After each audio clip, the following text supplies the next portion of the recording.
Muy buenos días a todas y a todos. Una alegría de estar nuevamente junto a ustedes en este domingo 11 de julio, un día muy especial ya que se conmemora la muerte, el martirio de mi padre obispo Carlos Horacio Ponce de León, a 44 años de su partida hacia el Padre. Y quiero también dedicar esta pequeña meditación o pequeña oración también a toda la gente de Jutiapa. Ustedes saben que ya mi operador está recuperándose, gracias a Dios, pero en Jutiapa ha emergido, digamos, este contagio muy fuertemente. Por eso yo estoy grabando ahora desde una casa en Guatemala, en la ciudad de Guatemala. Y vamos entonces también a rezar por todos ellos y por todos los que están sufriendo en el medio de este flagelo de la pandemia. Pero vamos entonces a meditar la palabra de Dios de este domingo, que sería como la homilía de la predicación de la misa. Del Evangelio según San Marcos. Jesús llamó a los 12 y los fue enviando de dos en dos, dándoles poder sobre los espíritus inmundos. Les encargó que no llevaran para el camino más que un bastón, ni pan, ni alforja, ni dinero en la faja, que calzaran sandalias, pero que no llevaran 2 túnicas. Les decía: cuando entren en una casa, quédense allí hasta que se marchen. Si en un lugar no los reciben ni los escuchan, salgan de allí y sacudan el polvo de los pies como protesta contra ellos.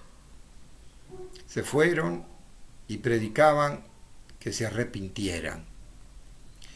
Expulsaban muchos demonios, ungían con aceite a muchos enfermos y los sanaban. Esto es palabra de Dios. Te alabamos, Señor. ¿Y qué nos dice este lenguaje? ¿Qué mensaje nos deja? Es un momento muy especial en la vida de Jesús. ¿Por qué? Porque aquí Jesús cambia su metodología. Más, cambia la metodología y la pedagogía histórica que tenían todos los profetas, todos los rabinos, todo. Por ejemplo, Juan el Bautista. ¿Quién era el que bautizaba? Era Juan. Tenía discípulos Juan, pero el que bautizaba era solo él. Y todos los profetas, como que el protagonismo lo llevaba el profeta. Sin embargo, Jesús, que primero empieza a hacer los signos del reino y empieza a predicar su proyecto del reino de Dios, del reino de los cielos, reino de justicia, reino de verdad, y hace signos de ese reino que son los milagros. En este momento dice: vamos a hacer otro método. Los que van a ir a todos los pueblos son los discípulos. O sea, gente sencilla, porque eran en su mayoría, ustedes saben, pescadores. Mateo era un recaudador de impuestos. También algunas mujeres, lo tengo que decir porque en la Biblia lo dice, que había discípulos y discípulas. Y los envía de 2 en 2. O sea, ya no es él el que va a ir a todas las comunidades, sino sus discípulos. Y sus discípulos van a empezar a hacer los signos del reino que hace Jesús. Yo me imagino lo que fue este lanzamiento para los discípulos. Yo diría con cierto temor: ¿y qué vamos a hacer nosotros? Bueno, lo que escucharon de mí y lo que hicieron, háganlo. Y estos consejos que le dan: no lleven pan, ni alforja, ni dinero, ni 2 túnicas. Y uno dice: ¿por qué? ¿Cómo no lleven nada? Porque solo tiene que confiar en la providencia de Dios. Solo tiene que entregarse a que su corazón se abra al reino de Dios. Y en el fondo que Dios actúe en ustedes, como de hecho lo hacía Jesús. Es por eso que le da estos consejos tan radicales, ¿Qué tiene que llevar? Nada, lo opuesto. Es muy fuerte y muy radical. ¿Y por qué? Porque solo Dios tiene que cobijarlo en su pueblo, porque son una buena noticia para el pueblo. Son la buena noticia del reino de justicia y de verdad, en medio de todas las malas noticias, por ejemplo, que había en aquella época en el pueblo. Pero entonces después le da otros consejos, que se queden en una casa, hasta que se tengan que ir. Y si no lo reciben, sacuden el polvo de los pies y se van. Sin embargo, dice aquí que se fueron y predicaban a que se arrepintieran, expulsaron a muchos demonios, ungían con aceite a muchos enfermos y los sanaban. O sea, ellos eran instrumentos de Dios. Ellos empezaban a funcionar como Jesús. Por eso es que todos los discípulos se expandieron por todas las comunidades y la buena noticia de Jesús llegó a todos en poco tiempo. Pero entonces ya no era Jesús el que hacía presente el reino, eran sus discípulos.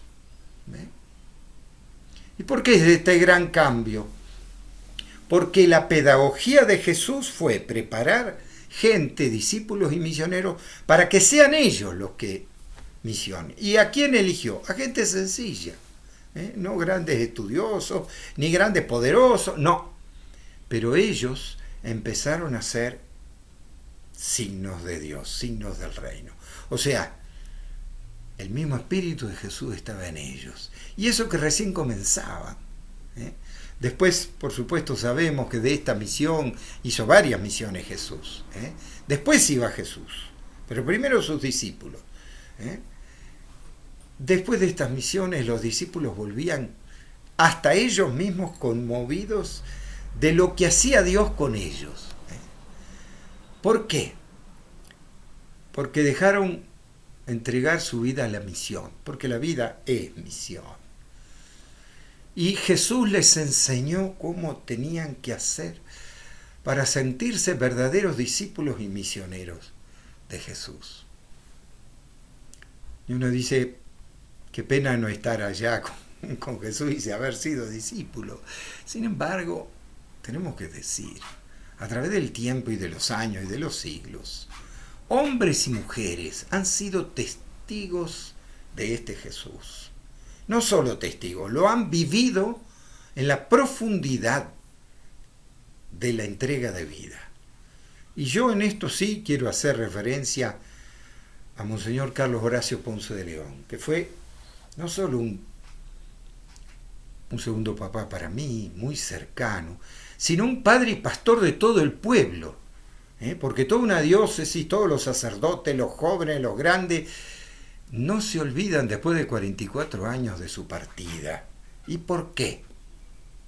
Porque quisieron acallar su voz, su ternura, su espíritu, con el silencio y con la muerte martirial. Le organizaron un accidente, ¿no? Además lo habían amenazado tantas veces, que hasta a mí me dijo en enero del 77 que ya le habían puesto fecha para matar. Las amenazas eran que en julio iba a morir. Y así fue. Le organizaron un accidente. ¿En dónde? ¿Por qué iba a ir él hacia Buenos Aires? Porque yo estaba accidentado. Yo fui como la carnada para la entrega y para justamente que lo atropellaran y lo mataran. Sin embargo, eso fue la culminación de toda una entrega de vida que hoy, después de 44 años, se fecunda, porque si yo tengo un espíritu misionero, es por él. ¿Y por qué? Porque él me reflejó a Jesús, él me enseñó, como Jesús a sus discípulos, él me enseñó a ser misionero. Él me enseñó a desprenderme de todo. Y yo sé que como a mí, tantos hombres y mujeres, y no digo solo curas y monjas, que yo sé que les tocó el corazón a muchos, al pueblo todo le mostró una manera distinta de vivir. en medio de una tensión de terrorismo de Estado, en medio de la desaparición de gente en donde él en persona enfrentaba a quienes tenían el poder, los militares, y lo amenazaban hasta él no se detuvo, no tuvo miedo. ¿Por qué? Porque realmente reflejaba el Espíritu de Jesús.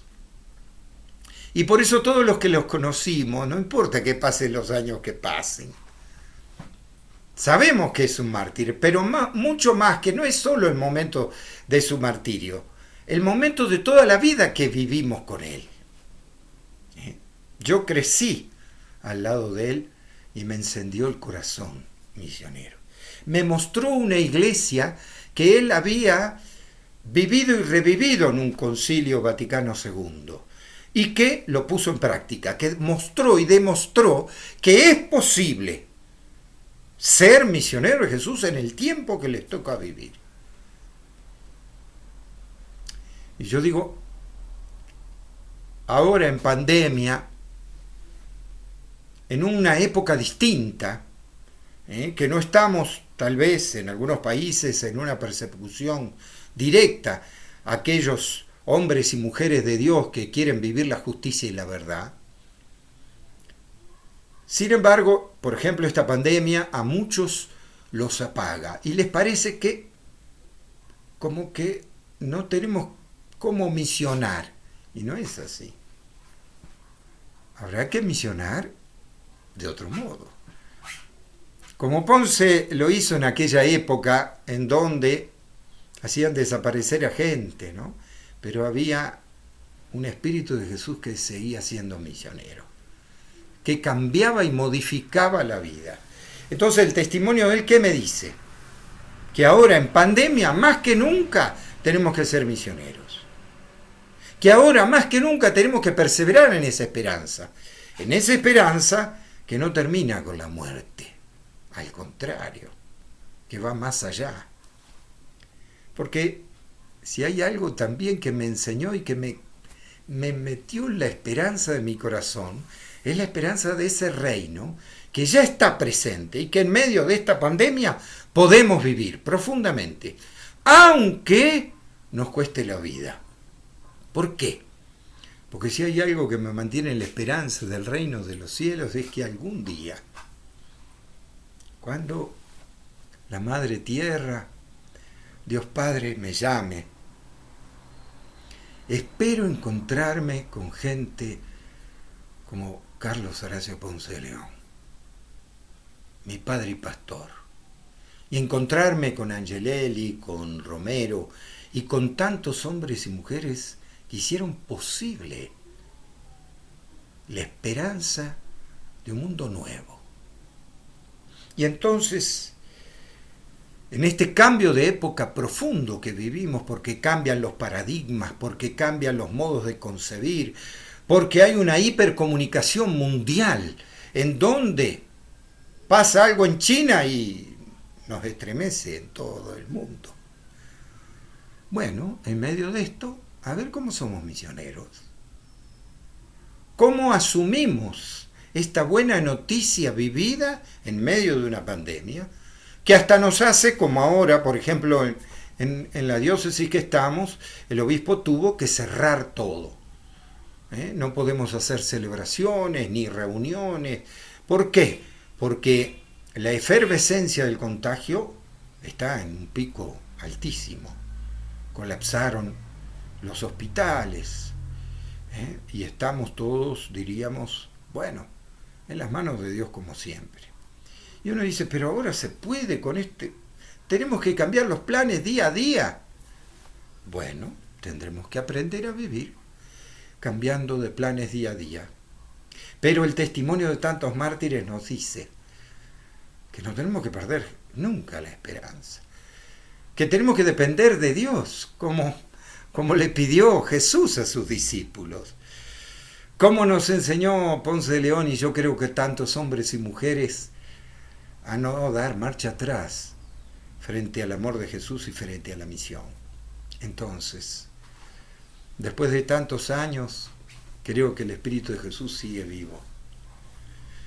sigue llamándonos profundamente en esta pandemia.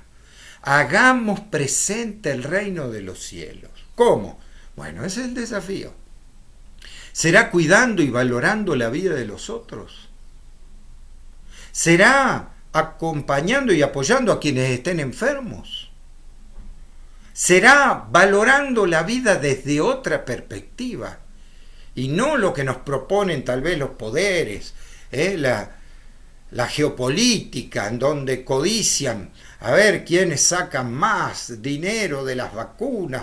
Entonces no les importa la salud del pueblo. Y bueno, pero en medio de eso, ¿se puede ser luz? Hombres y mujeres como Ponce, como Romero, nos demuestran que sí. Se puede ser luz en medio de la oscuridad que vivamos. Y lo que es más, se puede mantener esa esperanza. ¿Y qué? ¿Tenemos que hacer cosas majestuosas, maravillosas? No. Pero sí estar como el testimonio, estar junto al pueblo, estar junto a los que sufren, junto a los pequeños. Y entonces nos queda esa esperanza segura. Somos pequeños, no sabremos cómo misionar. Bueno, con nuestra vida, con ese defender la vida y abrir la verdadera esperanza a los demás. Hoy que tanta gente está con depresión y con tristeza, seamos misioneros como lo fueron los mártires del reino. Hagamos brillar la esperanza de la vida en medio de nuestra realidad. Que Dios los bendiga a todas y a todos. En el nombre del Padre, del Hijo y del Espíritu Santo. Amén.